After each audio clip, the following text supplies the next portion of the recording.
Dear students, in this video on properties of bulk matter, we will study modes of transfer of heat, thermal conductivity, black body radiation, Wien's displacement law, Stefan's law, greenhouse effect, and some numerical problems. So let us begin with the first topic, which is modes of transfer of heat.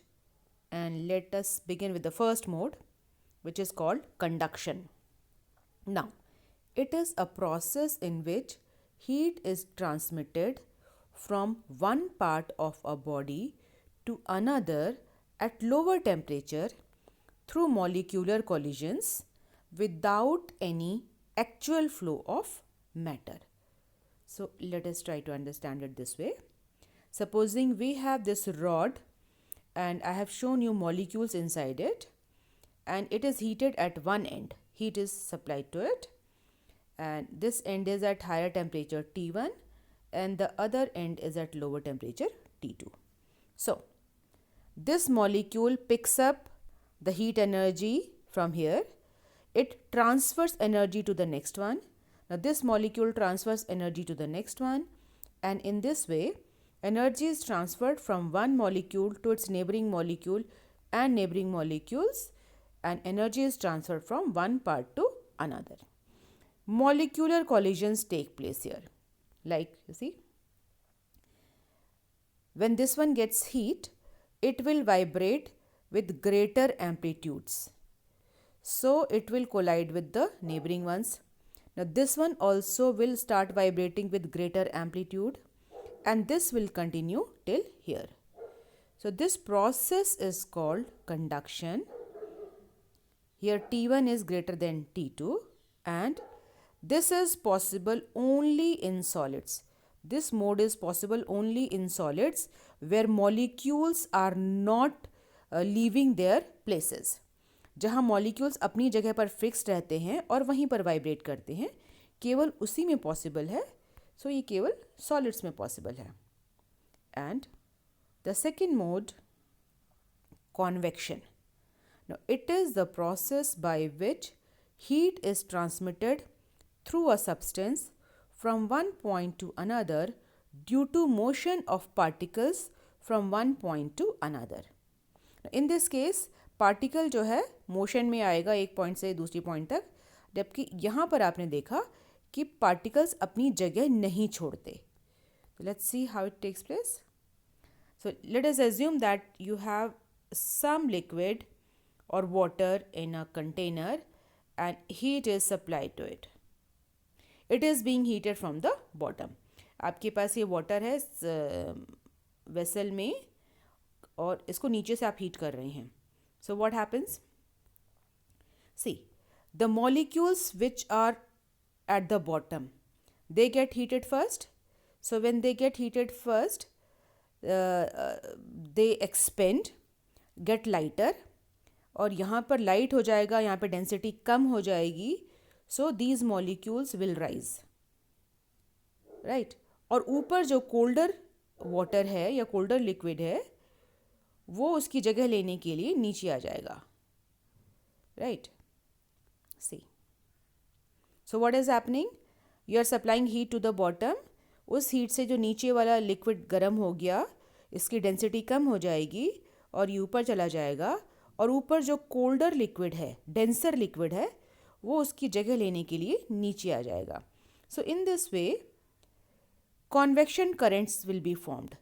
This will go up, they will come down, and this will continue till all the liquid reaches the same temperature. And these currents are called convection currents. So let's see. When liquid is heated from the bottom, the warm liquid at the bottom becomes lighter, so it rises up. The denser liquid from the top comes down, so convection currents are formed.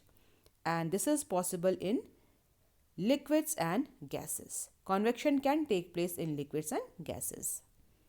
And now, convection currents. Let's see some example. A very good example from a daily life. See, if you are on land, we are talking about sea breeze and land breeze. So even though you are familiar with this, let's see how it works. So supposing this is sea and this is land. Now, the specific heat of water is very high as compared to land. So water का specific heat ज़्यादा होने की वजह से इसको गर्म होने में भी बहुत टाइम लगता है और ठंडा होने में भी बहुत टाइम लगता है, राइट जबकि लैंड जो है बहुत जल्दी गर्म हो जाता है और बहुत जल्दी ठंडा हो जाता है, right so what happens during the day time this land gets hotter easily earlier और जैसे ही लैंड गर्म होगा तो यहाँ से जो एयर है वो गर्म होके वो ऊपर जाएगी, air will get lighter and it will move up और यहाँ पर जो एयर है इन contact with the sea, this is cooler, so this cooler air will rush towards the land to take its place. ये जो warm air ऊपर चली जाएगी तो यहाँ पर जो खाली जगह भरेगी बचेगी उसको भरने के लिए cool air यहाँ पे चली जाएगी. So in this way we get air current like this, and now since the wind is blowing from sea towards land, it is called sea breeze. Now its opposite happens during the night. During the night what happens that the land gets cooler faster. Now sea is still warm during night, sea अभी भी गर्म है पर land बहुत जल्दी ठंडा हो जाता है. So क्या होगा कि जो sea की जो warm air है it will go up और इसकी जगह लेने के लिए land से cool air इसकी तरफ आएगी. Now since it is coming from land, it is called land breeze and it will follow a cycle like this. So that's how convection currents are formed here. Okay, and see how we write it. So specific heat of water is more than that of the earth, so land heats and cools faster than water or sea, and during the day air on land gets heated and becomes lighter, so it rises up. Now to take its place, cool air from the sea rushes towards the land called sea breeze. Now during night air on the sea is hotter and lighter, so it rises up, and to take its place, cool air from the land rushes towards the sea and it is called sea breeze. So a very good example of convection currents from our daily life. And now let us talk about another mode called radiation. See, radiation. Now it is the process by which heat is transmitted from one place to another without heating the intervening medium.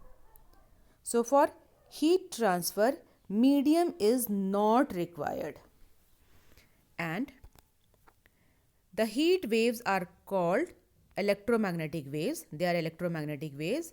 Their name is infrared waves. They travel in vacuum with speed of light 3 into 10 raised to the power 8 meter per second. And heat waves from the sun reach us passing through vacuum because they do not require any medium. So heat waves are a type of waves, electromagnetic waves. See, so this is a very good example where all three modes can be seen. You can see you're burning this wood here, so the flames rising as you can see. Now यहाँ पर जो air है, this air gets heated, gets lighter, so the air is moving up, right? And ऊपर से जो colder air है that will come down. So you can see convection currents forming here. So you can see convection taking place, and यहाँ पर अपने हाथ आप सेक सकते हो. You can warm your hands here, right?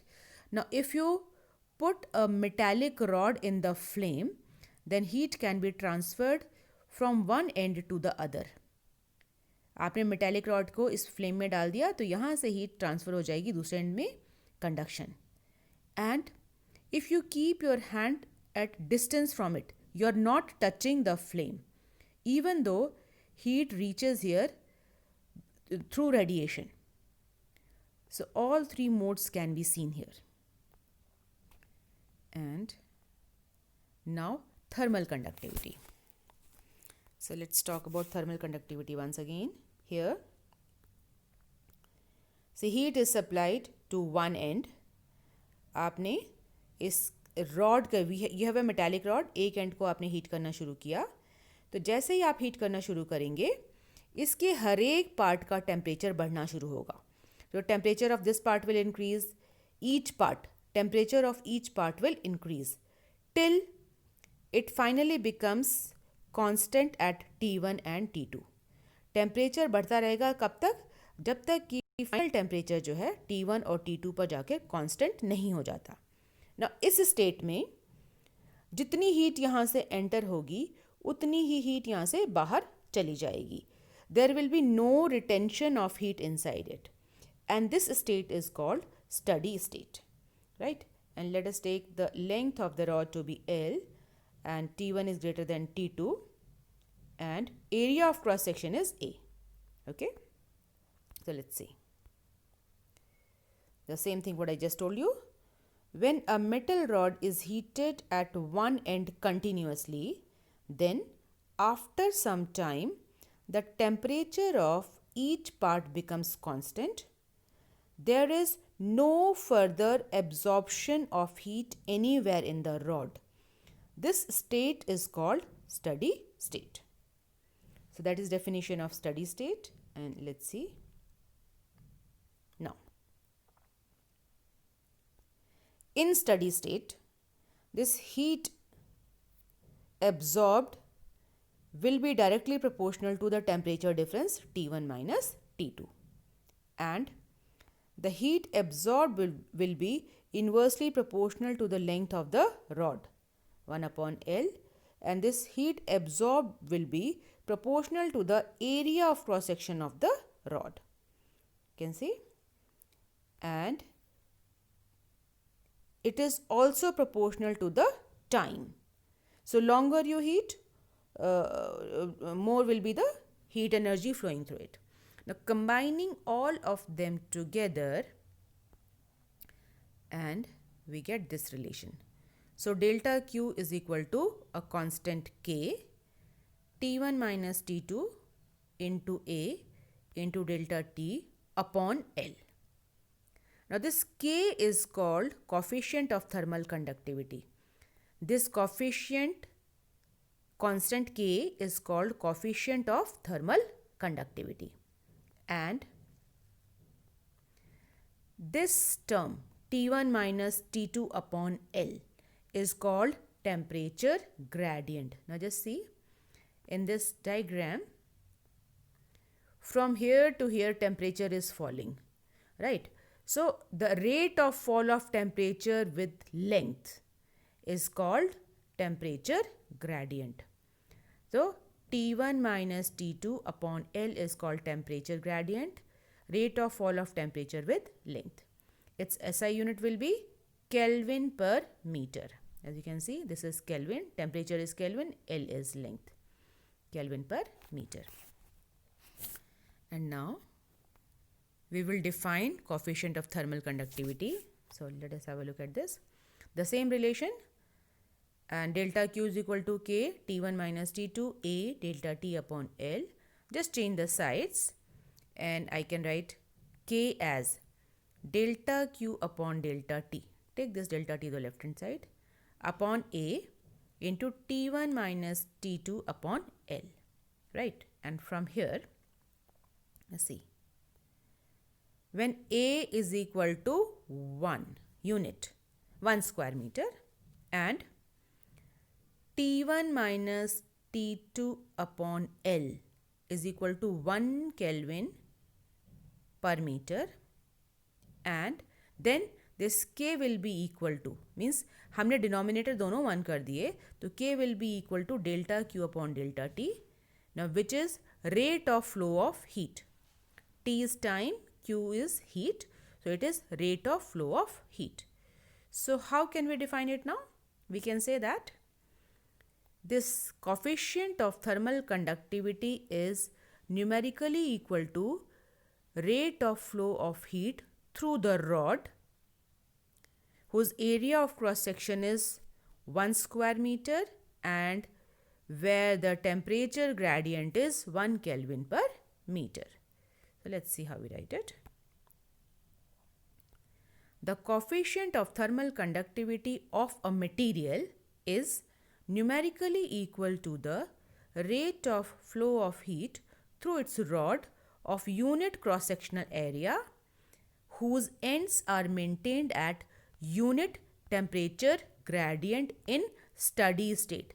This steady state is also important, right? Unit means 1, you know that. So that's how we define it. And now let us look at its SI unit. So from the same relation, from this relation only, let us find out SI unit of K. Now this numerator gives you joule per second. So this is joule per second, and from denominator area is meter square and temperature gradient is Kelvin per meter, and from here we get joule second raised to the power minus 1 meter, see 1 meter cancelled from here, meter raised to the power minus 1 and Kelvin raised to the power minus 1. Also joule per second is watt, power. So another unit of thermal conductivity is this one. You can see watt per meter per Kelvin. So now let us take a numerical problem based on it. You can see this figure. You have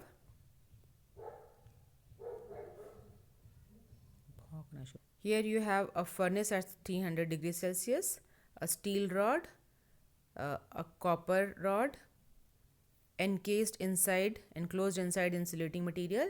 The other end is at 0 degree Celsius. And let us look at the problem now. What is the temperature of the steel copper junction in steady state? What is the temperature of the steel copper junction in the steady state of the system as shown here? So here you have a steel rod and here you have a copper rod. You have to find out temperature of this junction, right?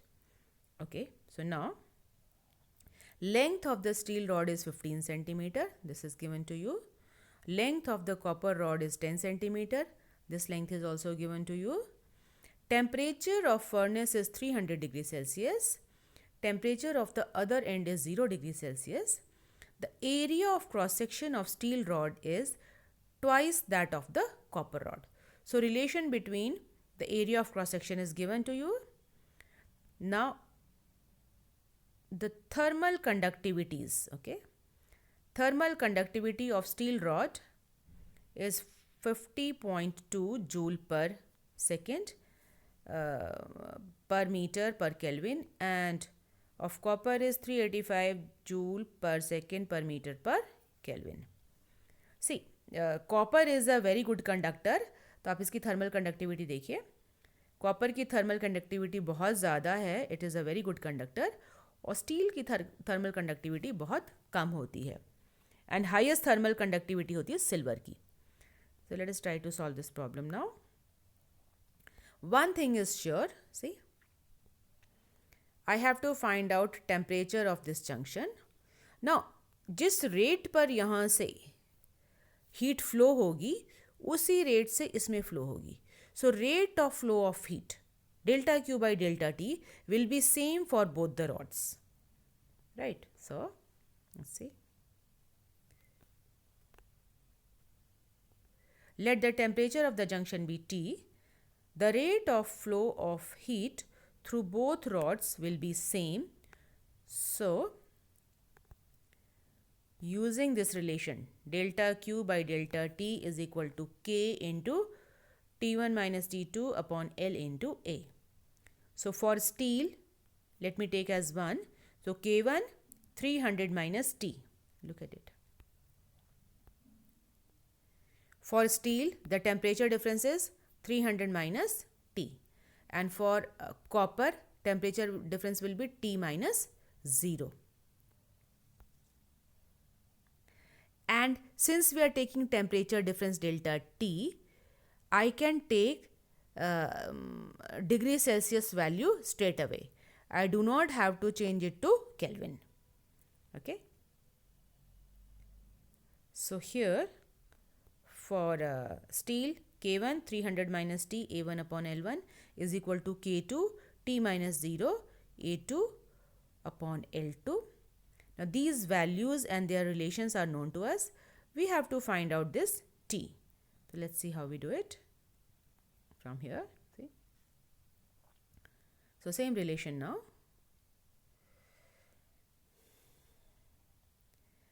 The area of steel is twice that of the copper. So in place of area, I have written here 2, here it is 1, and the length of steel is 15 centimeter and that of the copper is 10 centimeter. Again, I did not change them to meter because I know यहाँ से यहाँ centimeter cancel हो जाएगा, तो meter में change करने की ज़रूरत नहीं थी. Alright, so from here you can see this 300 minus T is equal to, on the right side you have, I can cancel this using 5 2s are and 5 3s are like this. So T into K2 upon 2 into, from this side you'll get 3 upon 2 K1, and now here I can put the values. So 300 minus T is equal to T into K2 is given to be 385 here, and upon 2 into 3 upon 2 into, see K1 is given to be 50.2. I have taken just 50 for the sake of convenience. And now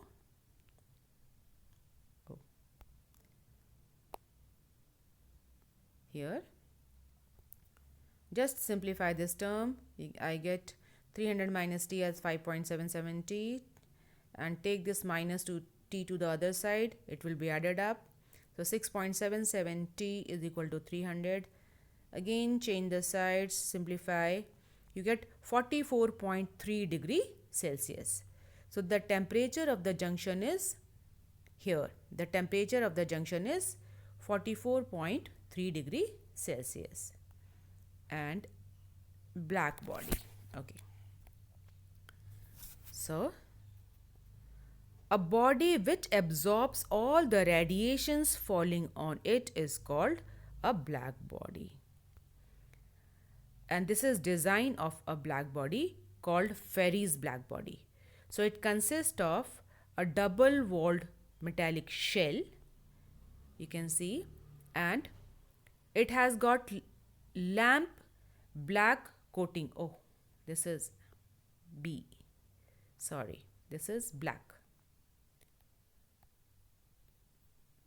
Lamp black coating inside it.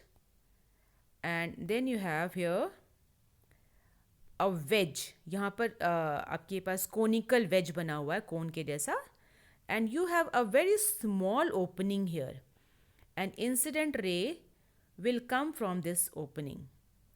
Now, incident ray when reaches this wedge, it will be reflected back. So some part of energy will be absorbed here, and when it is reflected, some part will be absorbed here and then again reflected back. Then remaining will be absorbed here and then again. So these multiple reflections will take place within the cavity till all the radiations are absorbed inside only. So this opening, this hole, all the radiations falling on this hole will be absorbed inside. So this opening is basically a perfectly black body.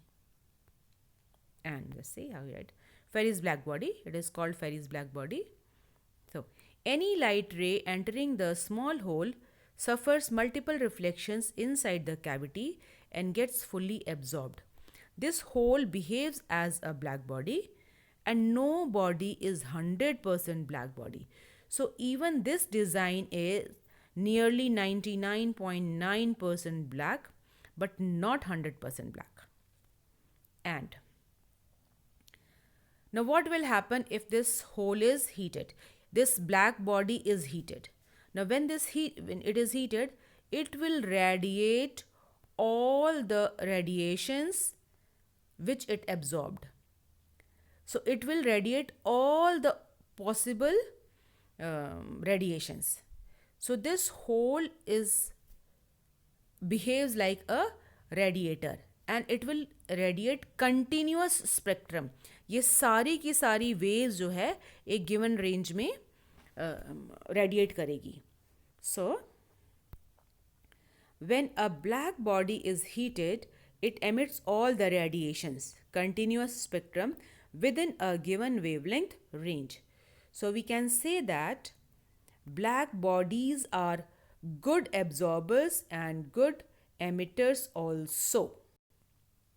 Good radiators and good absorbers. And now Stefan's law. So it is meant for a black body only. It states that the total amount of energy radiated per second per unit area from a perfectly black body is directly proportional to the fourth power of absolute temperature of the body.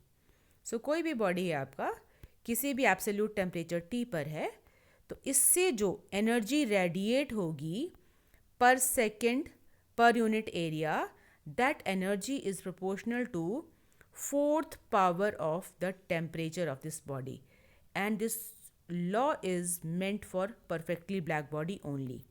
So E is proportional to T to the power 4, or E is equal to sigma T raised to the power 4. This sigma is called Stefan's constant. Its value is 5.67 into 10 raised to the power minus 8 joule per second per meter square, Kelvin raised to the power minus 4, or watt per meter square, Kelvin raised to the power minus 4. This is also called Stefan Boltzmann's law. And now Wien's displacement law. So here Wien's displacement law. So let us try to understand it first. This again is meant for black body only.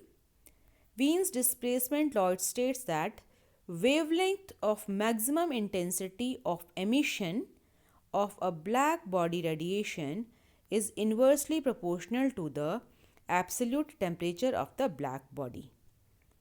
See how? And now you'll understand better. So here the wavelength of maximum intensity is inversely proportional to absolute temperature. This B is called Wien's constant.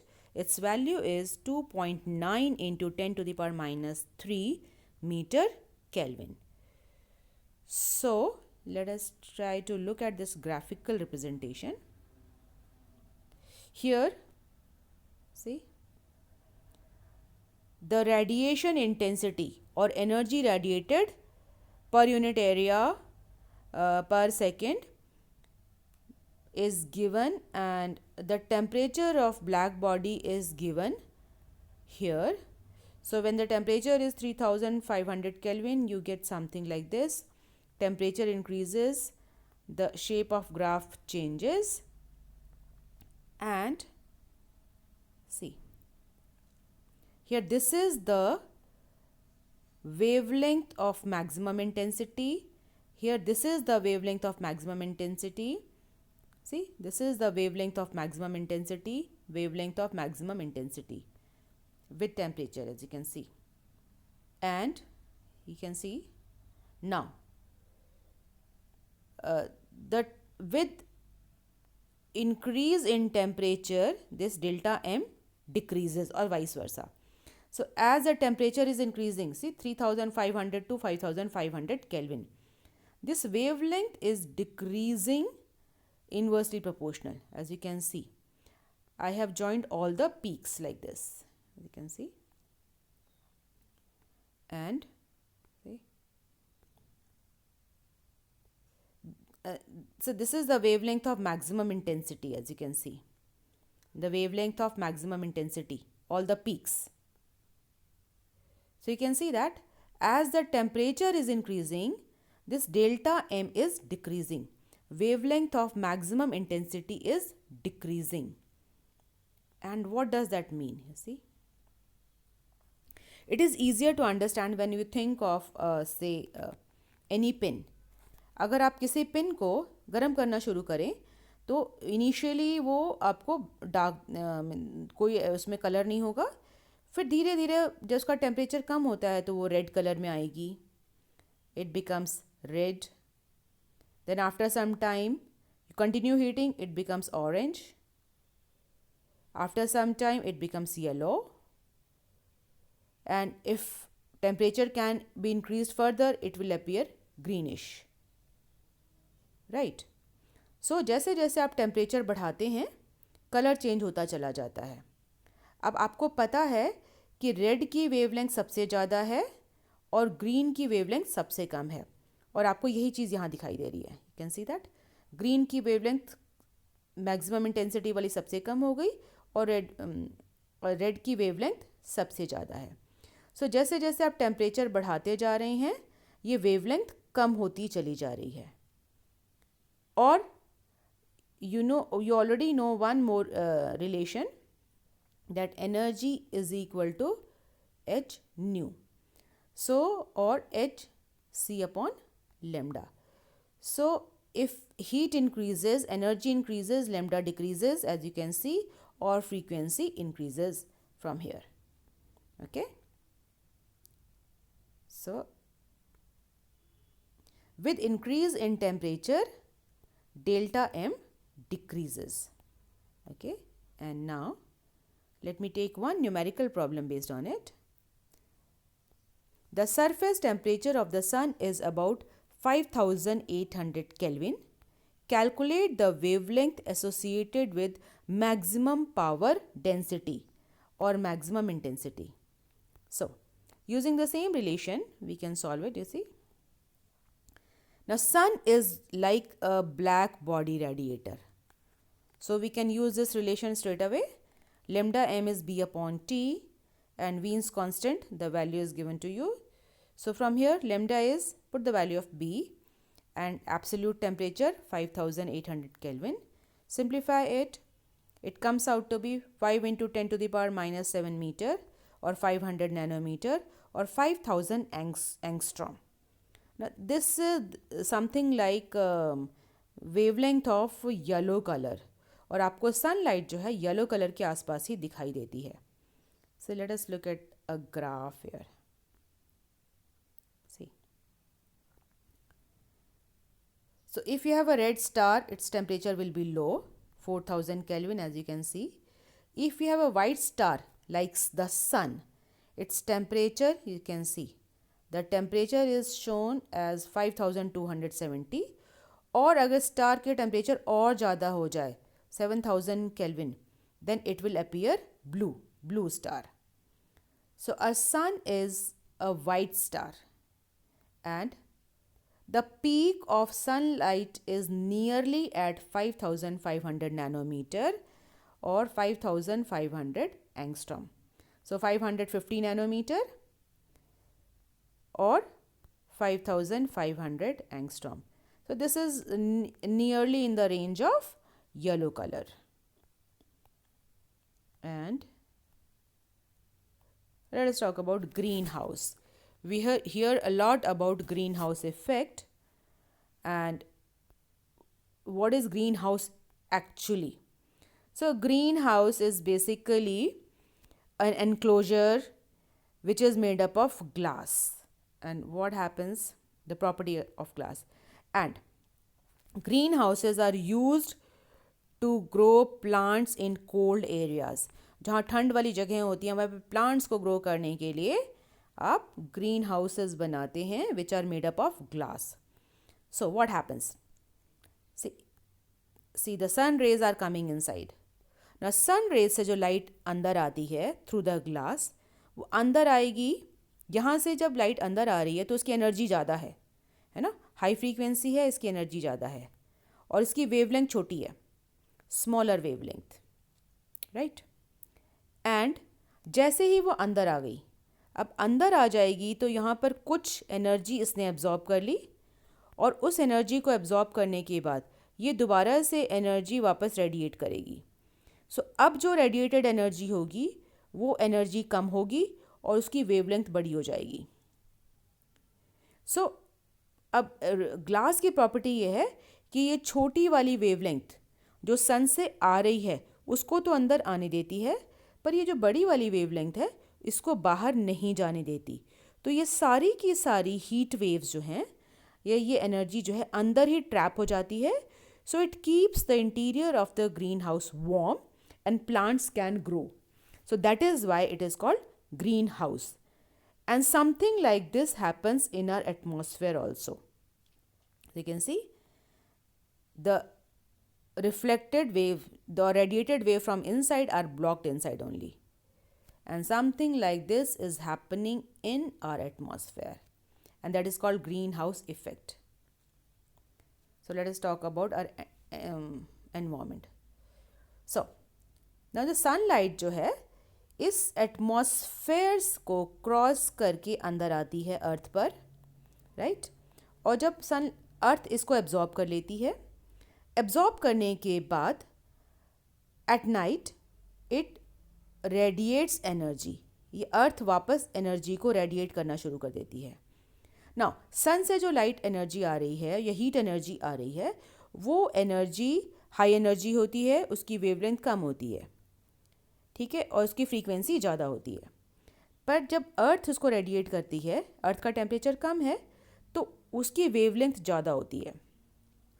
और ये वाली जो heat waves हैं वो atmosphere में present gases द्वारा absorb कर ली जाती है.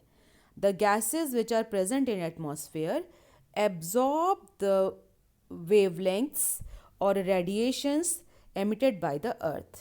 Now these gases like carbon dioxide, methane, CFCs, chlorofluorocarbons, ozone, nitrous oxide and even water vapors, they are called greenhouse gases. Now you can compare the situation of this one and this one, and now you understand why do we call it greenhouse effect. So due to these trapped heat waves, the atmosphere of the earth remains warm, now which is very very important for us. If it does not happen, the earth will become extremely cold at night. अगर ऐसा नहीं होगा तो रात के समय अर्थ बहुत ठंडी हो जाएगी और हमें प्रॉब्लम होगी. But then too much of this heat is again heating up the atmosphere, which is causing global warming and many problems for us. So let us have a short note on it. So greenhouse gases are gases that can trap heat. They let sunlight pass through the atmosphere, but they prevent the heat that the sun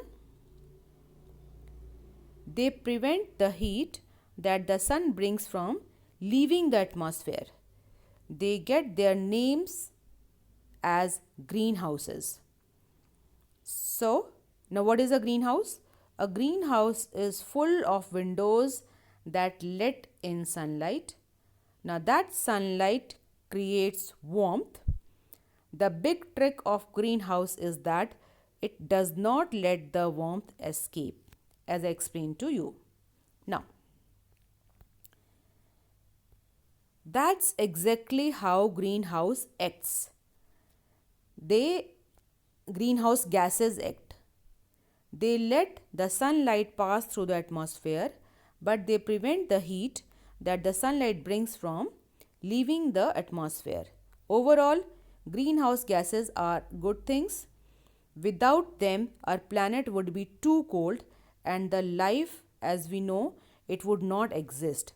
But there cannot be too much of a good thing. Scientists are worried that human activities are adding too much of these greenhouse gases to the atmosphere, leading to global warming. And the main greenhouse gases are water vapors, carbon dioxide, methane, ozone, nitrous oxide, chlorofluorocarbons, CFCs. And with this, I come to the end of this video and also end of this unit. Thank you for watching it.